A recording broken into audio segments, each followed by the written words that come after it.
Hello student. तो class start हो चुकी है और हमारा आज का टॉपिक है सेल और पूरी की पूरी ग्रुप डी एग्जाम के लिए कंप्लीटली क्लास होगी। ठीक है, डेली होगी 8 बजे आपको यूट्यूब पर उपलब्ध मिलेगी। ठीक है, तो चलिए इसमें पहला हमारा जो टॉपिक है वो है सेल और हम एमसीक्यू करेंगे, थ्योरी क्लास नहीं करेंगे। ठीक है, तो जो पहला क्वेश्चन है वो हमारा एनिमल बेस्ड। ठीक है, तो जंतुओं में सबसे बड़ी कोशिका कौन सी है बताइए।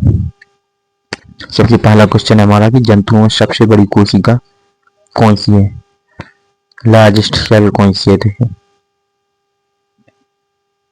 तो आपके पास चार ऑप्शन है, एक माइकोप्लाज्मा है, शुतुरमुर्ग का अंडा है, तंत्र का कोशिका, इनमें से कोई नहीं। तो एक आंसर आपको इसमें से बताना है। ठीक है,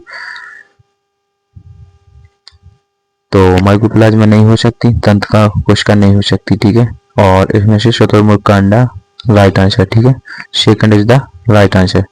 तो शुतुरमुर्ग का सबसे बड़ी कोशिका है। ठीक है, और सेकंड क्वेश्चन है हमारा इसमें कि जंतुओं में सबसे लंबी कोशिका कौन सी है।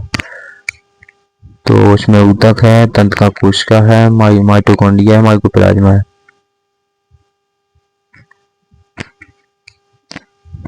जंतुओं में सबसे लंबी कोशिका बताना आपको इसमें से। तो फर्स्ट जो ऑप्शन है वो है ऊतक टिश्यू और सेकंड है हमारा तंत्र का कोशिका, नर्वस सेल, माइटोकॉन्ड्रिया, माइकोप्लाज्मा। तो राइट आंसर होगा तंत्र का कोशिका। ठीक है, लंबी है, सबसे लंबी कोशिकाओं की बात करें तो तंत्र का कोशिका। ओके, चलिए थर्ड क्वेश्चन रहेगा हमारा। तो यहाँ पर जो हमारा तीसरा क्वेश्चन है वो है, वो वैज्ञानिक का नाम बताना है इसमें। ठीक है, एक मिनट।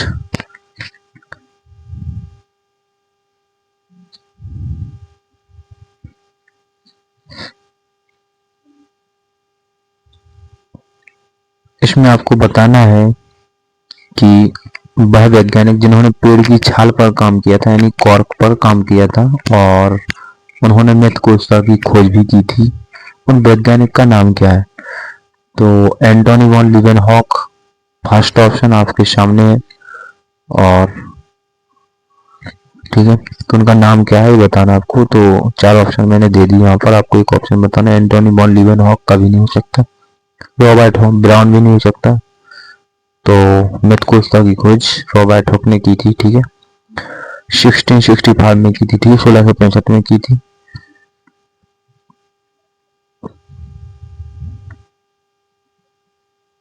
चलिए अगला क्वेश्चन रहेगा हमारा फोर्थ। इसमें हम देखेंगे कि जो जीवित कोशिका होती है, जीवित कोशिका की खोज किसने की थी। ठीक है, जीवित कोशिका की खोज, लिविंग सेल की खोज किसके द्वारा की गई थी, उन वैज्ञानिक का नाम क्या था। तो रुडोल्फ वेचो हमारा फर्स्ट ऑप्शन है, सेकंड है एंटोनी वॉन लीवेनहॉक, थर्ड है हमारा ब्राउन, रॉबर्ट ब्राउन और रॉबर्ट हुक।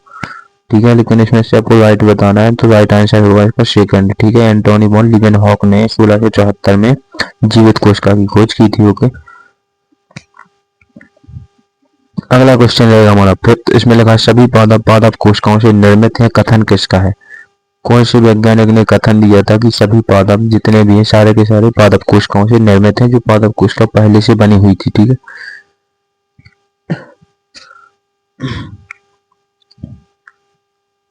तो रॉबर्ट हुक ने तो नहीं दिया था, रॉबर्ट ब्राउन ने भी नहीं दिया था, क्योंकि इन्होंने केंद्रक की खोज की थी। और रुडोल्फ बॉटनिस्ट है जिन्होंने कहा था ऐसा कि सभी पादप पादप कोशिकाओं से निर्मित है। ठीक है, और 1838 में कहा था इन्होंने। इसके बाद हमारा क्वेश्चन आता है कि सभी जंतु जंतु कोशिका से निर्मित है, कथन किसका है। जितने भी जंतु हैं सारे के सारे जंतु कोशिका से ही निर्मित है, ये कथन किसका है। तो बिरचू का है, रुडोल्फ का है, कॉलमेंदा का है, या उपरोक्त सभी। तो इसमें से आपका होगा बिरचू। ठीक है, बिरचू राइट आंसर है। ठीक है, क्योंकि ये जूलॉजिस्ट है और यहाँ पर जंतु विज्ञान की बात कही जा रही है।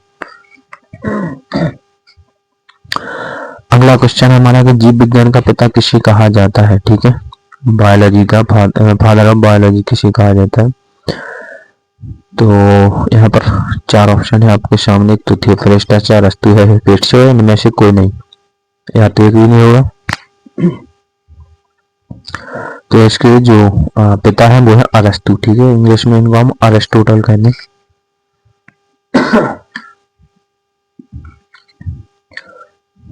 क्वेश्चन नंबर है 8 क्वेश्चन इसमें लिखा है कि दुनिया की सबसे अविकसित कोशिका जिसमें केवल एक कोशिकांग है, बाकी उसमें कुछ है नहीं। ठीक है, तो जो अविकसित कोशिका है वो सबसे पुरानी कोशिका भी है और सबसे पहले भी निर्मित हुई थी। ठीक है, तो बताना है आपको। इसमें से 4 ऑप्शन है। एक तो आपके पास प्लांट है, एनिमल है, यूकैरियोटिक है, प्रोकैरियोटिक है।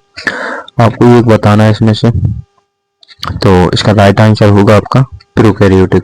ठीक है, क्योंकि सबसे अविकसित की बात कर रहे हैं तो प्रोकैरियोटिक है इसमें, और यहाँ पर यूकैरियोटिक की मिस्टेक हो गया। ठीक है, मिस्टेक है क्वेश्चन, इसको प्रोकैरियोटिक कर लेना वहाँ पर। इसके बाद में हमारा 9th क्वेश्चन है कि वह विकसित कोशिका जिसमें अनेक कोशिकांग पाए जाते हैं। तो यहाँ पर जो फोर ऑप्शन है, तंत्रिका कोशिका, नर्वस सेल, प्लांट, एनिमल और ऑल, तो इसमें से आपका जो आंसर था वो था यूकैरियोटिक कोशिका। ठीक है, तो यूकैरियोटिक कोशिका इसमें ऑप्शन में नहीं है, तो फिर भी हम जंतु कोशिका, पादप कोशिका सारे के सारे कैसे हैं, ये विकसित है, तो हम इनमें उपयुक्त सभी कर देंगे। ठीक है,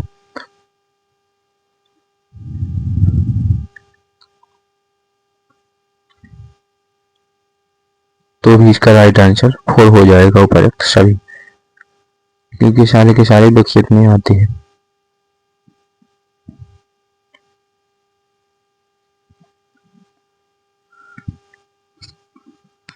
चलिए अगली स्लाइड पे चलते हैं, देखते हैं अगला क्वेश्चन क्या है हमारा। अगला क्वेश्चन रहेगा यहाँ पर कि इलेक्ट्रॉन माइक्रोस्कोप की खोज किसने की थी। किसकी? इलेक्ट्रॉन माइक्रोस्कोप की खोज किसने की थी? तो ब्राउन ने, रॉबर्ट ब्राउन ने, या विलियम हार्वी ने, इनमें में से कोई है ही नहीं है, या नॉलेमो रुस्का ने। ठीक है, तो इलेक्ट्रॉन माइक्रोस्कोप की खोज नॉलेमो रुस्का ने की थी। कब की थी? 1940 में। ठीक है,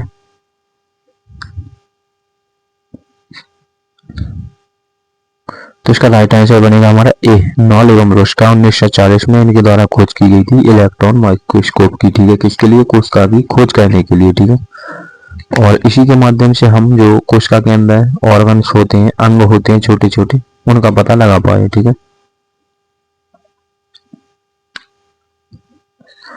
तो अगला क्वेश्चन रहेगा हमारा 11th। इसमें पादप कोशिकाओं में कोशिका भित्ति किससे निर्मित होती है? पादप कोशिका जो हमारी प्लांट सेल है उसके अंदर कोशिका भित्ति होती है, बाहरी झिल्ली। ठीक है, तो ये किससे बनी होती है? तो काइटिन से तो नहीं बनी होती, क्योंकि पादप कोशिका में काइटिन से नहीं बनी होती, सेल्यूलोज से निर्मित होती है। ठीक है,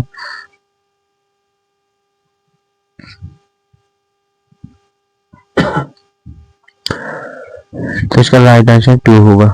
और यहाँ पर हमारा क्वेश्चन नंबर 12, इसमें लिखा तरल मोजिक प्रतिरूप किसने दिया था? तरल मोजिक प्रतिरूप किसने दिया था? तो इसमें 4 ऑप्शन है, जो कि सिंगर व निकोलसन नहीं हो सकता, रॉबर्ट हुक नहीं हो सकता, और सभी तो हो नहीं सकते, लेकिन रॉबर्ट नहीं, सिंगर व निकोलसन है। तरल मोजिक प्रतिरूप सिंगर व निकोलसन के द्वारा दिया गया था। ठीक है, 1972 में। कोशिका का मस्तिष्क किसे कहा जाता है बताइए? ब्रेन ऑफ सेल किसको कहा जाता है? कोशिका का मस्तिष्क। तो राइबोसोम नहीं हो सकता, लाइसोसोम नहीं हो सकता, इनमें से कोई नहीं हो सकता, तो इसका राइट आंसर होगा 3। ठीक है, यानी केंद्रक। केंद्रक आपकी कोशिका के बीच में होता है। ठीक है, इसलिए वो कोशिका का मस्तिष्क होता है। किस कोशिकांग के पास अपना खुद का डीएनए दोहरी झिल्ली होती है? 3 कोशिकांग ऐसे हैं जिनके पास अपना डीएनए और खुद की दोहरी झिल्ली होती है। तो ऑप्शन ये है, यहाँ पर 4 ऑप्शन है। तो किस कोशिकांग के पास अपना खुद का डीएनए और दोहरी झिल्ली होती है बताइए? तो इसमें से राइबोसोम नहीं हो सकता और लाइसोसोम भी नहीं हो सकता। ठीक है,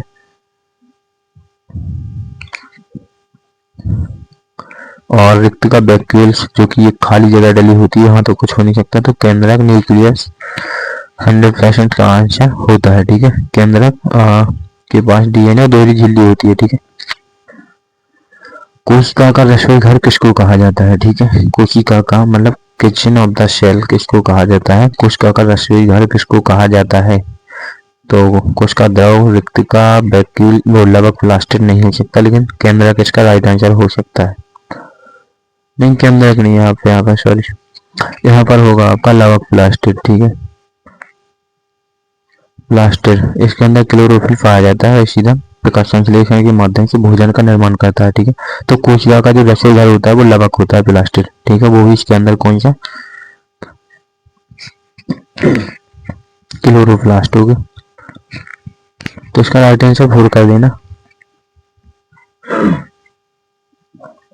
हमारा अगला क्वेश्चन है कि कोशिका का डाकघर किसे कहा जाता है। कोशिका का डाकघर किसे कहा जाता है, पोस्ट ऑफिस ऑफ सेल, यानी कि जो कोशिका का डाकघर है। तो गोल्गी बॉडी या लवक है, केंद्रक है, इनमें से कोई नहीं है।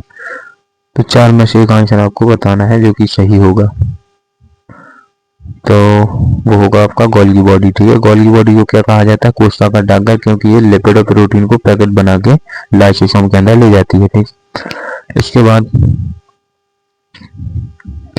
कोई क्वेश्चन नहीं है, सारे के सारे क्वेश्चन हो गए हैं। तो यहीं तक हमारी क्लास थी। जल्दी से जल्दी इसको शेयर और सब्सक्राइब कर दीजिए।